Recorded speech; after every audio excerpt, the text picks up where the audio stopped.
Sure, you're with Julian on the Brown Note and a review of the underappreciated and underseen film The Kill Room, whose main selling point is a terrific lead role for Uma Thurman, who's, in so few films these days. And I don't know if the director, Nicole Paoni, has done anything else. American director. I think this is her first film. Why have you gone all the way back to that? So I think this is her first film, and she's been in American comedic television up until this point. And the premise is, if obvious, and it's got pretty poor reviews, but it's still very entertaining. So what we get is Uma Thurman as a desperate modern art purveyor and owner of a gallery that's very unsuccessful, always undercut by other people, always on the verge of bankruptcy, and she's desperate to get some form of traction with an artist so that she can survive in the cutthroat world that's her life, which is this world of modern art and promoting new artists and eventually being famous and making a fortune and hanging out with people from the New York Times. And she wants all of these things, and she takes lots of drugs, and she's a basket case and terrific characters. It's the best character she's had in years. And along comes Samuel L. Jackson. Samuel L. Jackson works as a fixer for I guess, scary Russian mob guy. I didn't really catch what their ethnicity is, but they occupy the same space as a lot of American thrillers have, of these all-powerful Russian mob guys, and Samuel L. Jackson's sort of beholden to them, and he kind of works as the manager of Joe Manganiello, who's very famous. He's been in lots of stuff, but I still pronounce his name terribly, who's a hitman. Now, they find out that one of the people they wash money through is gone, and they come up with a new way of washing their money, and that is they're going to use Uma Thurman's failing gallery, and they're going to give her paintings by the Joe Manganiello character, which are rubbish and made up, and buy them back for a fortune, and then give her 10%, and effectively wash the money, because she's basically paying the artist, who is the Joe character. So Samuel L. Jackson gives him 100 grand, Uma Thurman takes 10 and gives 90 to the Joe character, washing the money with some legal trail that satisfies everything. It's a tad predictable what does happen, but it's still quite good, which is that the Joe character's paintings suddenly start gaining a lot of traction because people don't know who he is. He's got a name called the Bagman, which is relating to his hitman world. His art's very odd because obviously he's just splashing paint on the canvas, and he starts building up a reputation as this hot new artist because his paintings are selling for so much money. So no one can justify not being interested in him when all his paintings from this new artist are selling for hundreds of thousands of dollars. So the whole endeavor of using this to quietly wash money doesn't work when every parasitical art critic in the world is suddenly focused on Uma Thurman's gallery and who is this new character called Reggie who's doing this anonymous paintwork as the Bagman.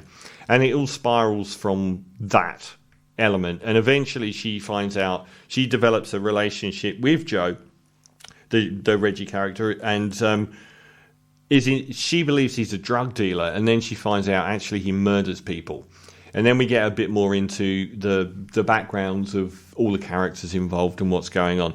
Now, most of this film has a terrific Uma Thurman character front and center, and if she's not on screen, Samuel L. Jackson's on screen. So I don't get the trashing reviews of this film because it is so enjoyable spending time with them.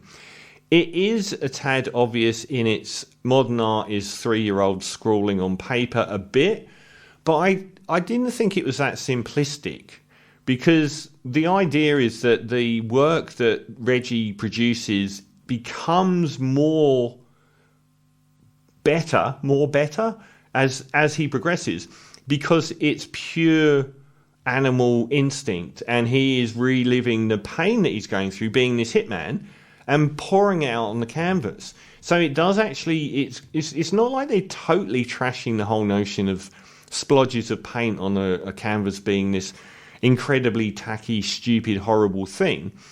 It's kind of saying, you know, if the artist is honest enough, then their work is going to be appreciated. So I thought it was more complex in its reasoning around the whole sort of world of modern art, and the characters they throw up in the modern art world, including Maya Hawke, Ethan Hawke's daughter, who showed up in Once Upon a Time in Hollywood, as a burgeoning new artist as well, who's kind of a de facto rival of Uma Thurman, given that she sort of ditched her as being a manager. They throw up some horrible, interesting people along the way. And I did note, it says another character played by Dree Hemingway, who is Marielle Hemingway's daughter. So this is a repository for nepotism, if ever there was one. Nepo babies galore. Samuel Jackson's is great. And Joe, I'm going to say the name wrong again, Joe Manganiello. What's his most famous role? He's True Blood was before he was in the films, but he's also been in an enormous number of films by now. I forgot what I was going to say now. So we get into his past as well, which is the fact that he actually, this is the first time in his life that he's felt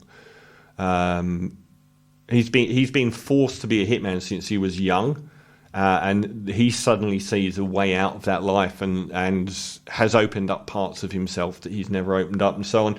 It's all fairly obvious, but it's done with so much wit, and I just couldn't take my eyes off Uma Thurman's character. She was extremely amusing, always on the point of collapse, smart and very funny, and a total basket case, drug-addled basket case. But I just thought I really enjoyed spending time with the film. I think the final third, where it gets into some capers sort of element, where they sort of set up this big sort of caper to end the movie on, I didn't think that was very successful. It was a bit sloppy, and it wasn't the strongest segment of the film. I probably like the opening the most, when we're getting to know the characters. And a fair amount of it's obvious, but overall, I thought it was a thoroughly enjoyable watch. So I think, you know, it's done a whopping $600,000 at the box office. It's only an hour and a half long, and, you know, why isn't Uma Thurman in more films? She's so terrific here.